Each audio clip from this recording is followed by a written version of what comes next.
ప్రభు పేరిట ప్రత్యేకమైన వందనవచనాన్ని సమలో మీకు తెలియచేయుచున్నాను. గలతీ పత్రిక 5వ అధ్యాయం 22వ వాక్యం చదివితే గనక, అయితే ఆత్మ ఫలమేమనగా అన్నాడు. అంటే 9 రకాలైనటువంటి ఆత్మ ఫలములు అక్కడేమున్నాయంటే ఉన్నట్టుగా మనం చూస్తాం. అయితే దేవుని దగ్గరికి వచ్చినటువంటి ప్రతి ఒక్క వ్యక్తి, దేవుని కలిగినటువంటి ప్రతి ఒక్క వ్యక్తి, దేవుని నమ్ముకున్నాను అని చెప్తున్నటువంటి ప్రతి ఒక్క వ్యక్తి ఈ ఆత్మ ఫలమును ఏం చేయాలంటే ఫలించాలి. కారణం ఏంటంటే ఆత్మ ద్వారా దేవుడు నీకేమిచ్చాడంటే కొన్ని ఫలాలను ఇచ్చాడు.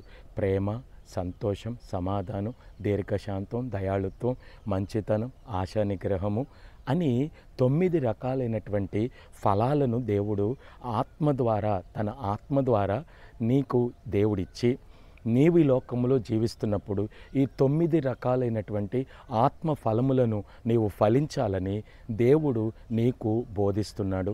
మరి ఆ ఆత్మ ఫలము ద్వారా ఈ లోకములో ఉన్నటువంటి మనుషులను, ఈ లోకములో ఉన్నటువంటి నీ సమస్యను, ఈ లోకములో ఉన్నటువంటి నీ జీవితమును జయించటానికి ఈ ఆత్మ ఫలము ద్వారా ఒక శక్తిని దేవుడు నీకు అనుగ్రహించునుగాక. ఆమేన్.